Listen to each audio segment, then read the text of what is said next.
Wednesday morning, February 27th, and we're here in front of the state capitol. We've just finished a hearing with the Senate Education Finance Committee, and we had two bills up this morning. Actually, one bill and then a presentation.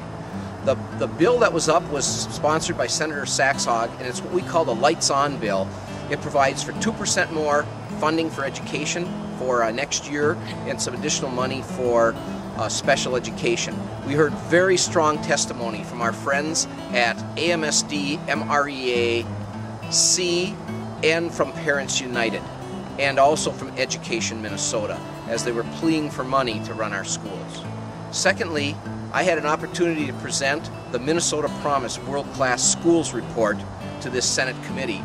I did it along with Kent Packel of the University of Minnesota, and we were trying to create the argument that the state and the legislature must have a long-term vision how to drive education forward, both funding it and having a set of targets in the direction that they're going to move.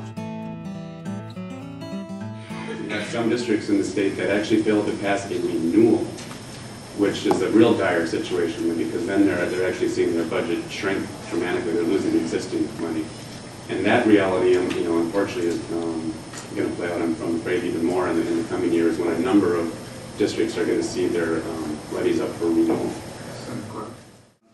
I think in the future, as we look forward in the future, I would say that as dire as the situation is today, without the passage of Senator Saxhaug's bill, or something like Senator Saxhaug's bill, we're looking at even higher stakes in the referendum season ahead.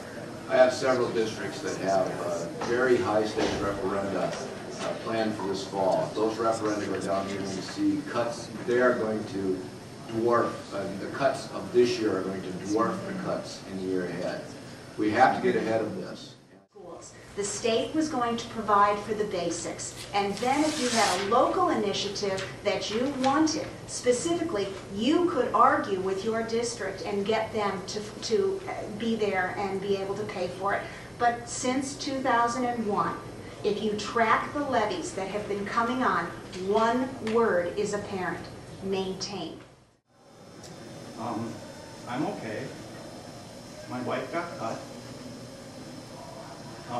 Everybody that's not tenured's cut, and the community's torn apart.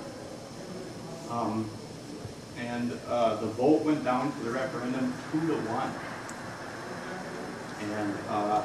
and so I couldn't help.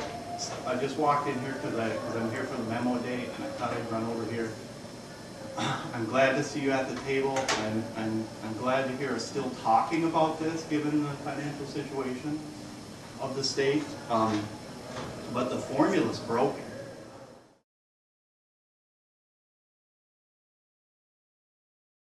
That there are 10 essential elements that need to be in a high-performing system: state system, local system, and local schools.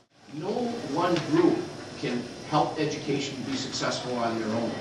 You can't do it here at the legislature. We can't do it in the school districts, and the individual schools can't do it by themselves. It's going to take all these folks working together, plus a significant commitment from communities and families, plus a significant commitment from our higher education systems. So we have to have a collaboration where we're all working together.